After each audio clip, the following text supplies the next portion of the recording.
Welcome to A Balancing Act, a podcast devoted to helping families navigate memory loss. I'm Kelly Burtonshaw. For 20 years, I've worked as a licensed speech-language pathologist and certified dementia care specialist.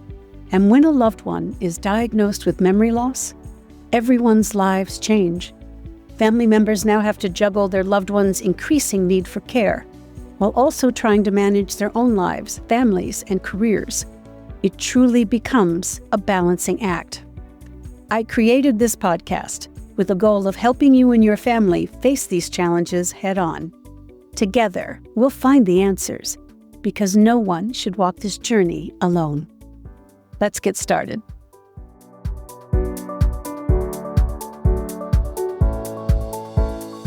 Welcome back, everyone. Many of you may be finding yourselves in a similar situation. You see signs that your loved one is struggling with their everyday tasks and activities, becoming easily confused, with worsening memory problems. Maybe others are also seeing problems, changes in your loved one that just don't add up. Maybe you're worried about their safety because they live alone, or one of your parents is increasingly having to take care of the other one. Maybe you're thinking it's time to make other arrangements. Maybe it's time to consider moving your loved one to an assisted living community, one that is safer for them and less worrisome for you.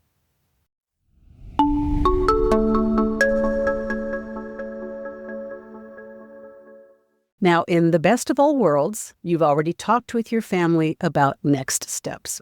Your loved one may already know in their heart that it's time to move and agrees that it's really in their best interest to do so. You've talked it through with your family and everyone is on board with the move.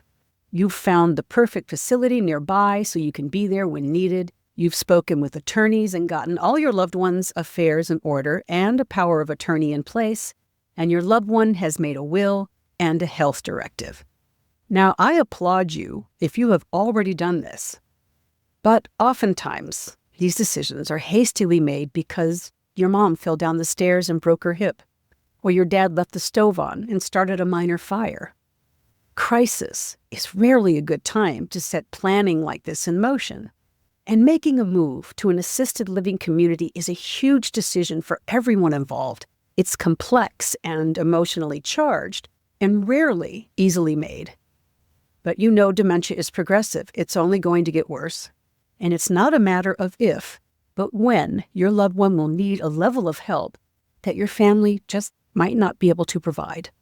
So if you have not yet started working on a plan, the time to do this, my friend, is now.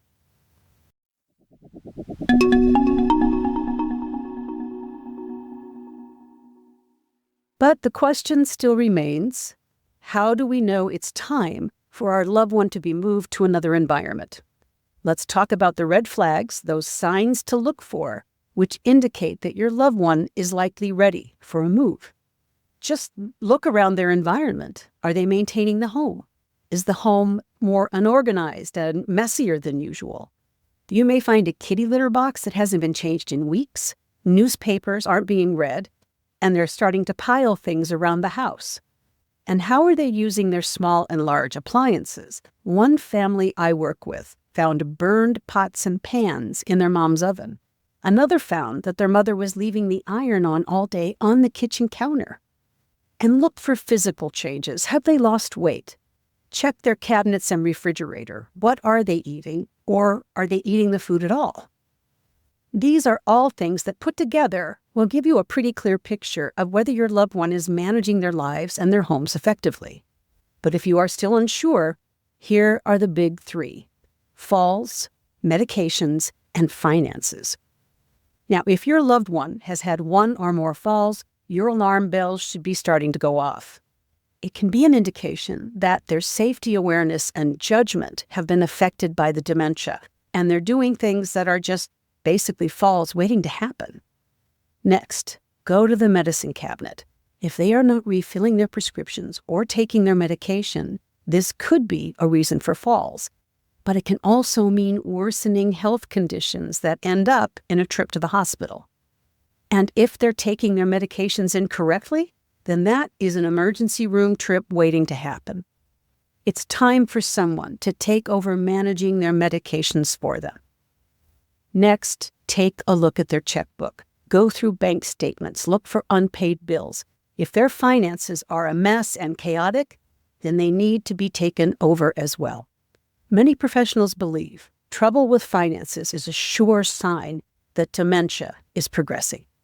As my occupational therapist friend always told families, falls, medications, and finances are telltale signs your loved one now needs a team, and so will you.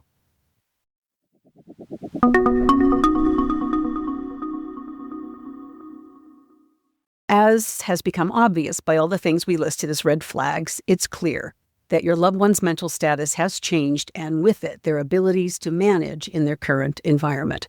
It's become too overwhelming for them to safely handle.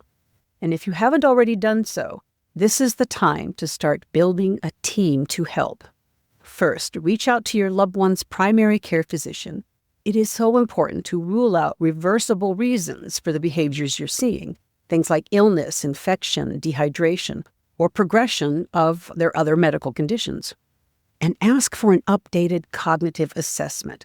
Those scores are critical to getting services from Medicare as you move through this process.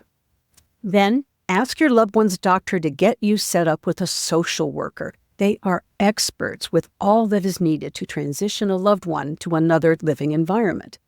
They can also help you put together a list of senior living facilities to consider and visit.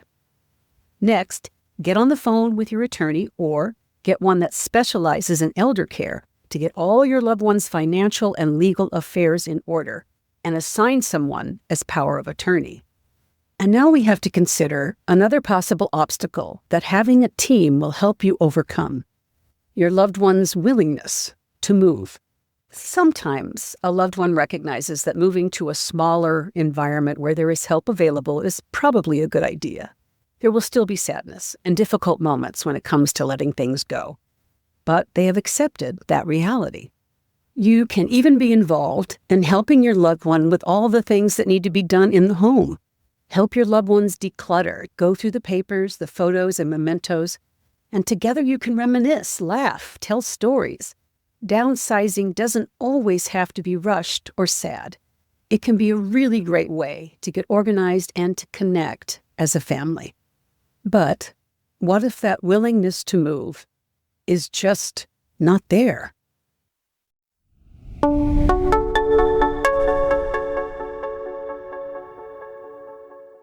It may be the case that your loved one is in a stage of dementia where their ability to recognize the reality of their situation is just not there anymore. You'll hear things like, "Oh, I only fell once, it's not going to happen again." Or, "I forgot to pay that bill, but I have always managed my finances and I always will." This is when you let the team come to the rescue. It is much easier for everyone concerned if the professionals break the news to a loved one. Let them be the bad guys. And you can always say that it was a decision made by professionals who care about them. You do not want your loved one's wrath as you help them transition to a new home. But it just may be that a loved one flat out refuses to move and shuts everybody out. Again, call on the professionals to do what they know how to do and follow their lead. It will be less traumatic for you and the family. And maybe it's time to find out about moving companies that specialize in downsizing and moving elders to a senior living or an assisted living environment. Now, I know this is so much on your plate: finding a facility, filling out mountains of paperwork, convincing your loved one that everybody has their best interest at heart. This is all exhausting. And do you know what my families tell me is the worst part? Is the guilt they feel. I have rarely met a family member that wasn't consumed by guilt when moving their loved one. And there is always second guessing. Did I do the right thing? Will they be okay? Why didn't we try to get home help instead? Keep in mind, when these guilty feelings and second guessing start up, they're normal.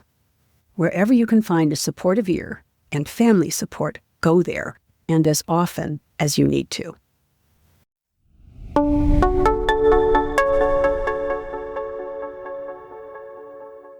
Dear listeners, this information is disheartening, to say the least. No one wants to see their loved one go through this.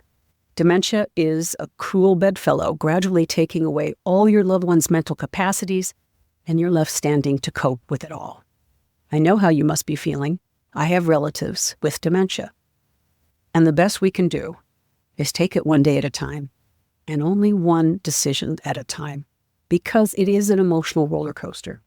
I have seen a loved one with memory loss weep, beg to stay in their home, yell at their family, accuse them of abandoning them, and yes, saying terrible things to them. That's why it's critical to your well-being and sanity to have that team ready to help.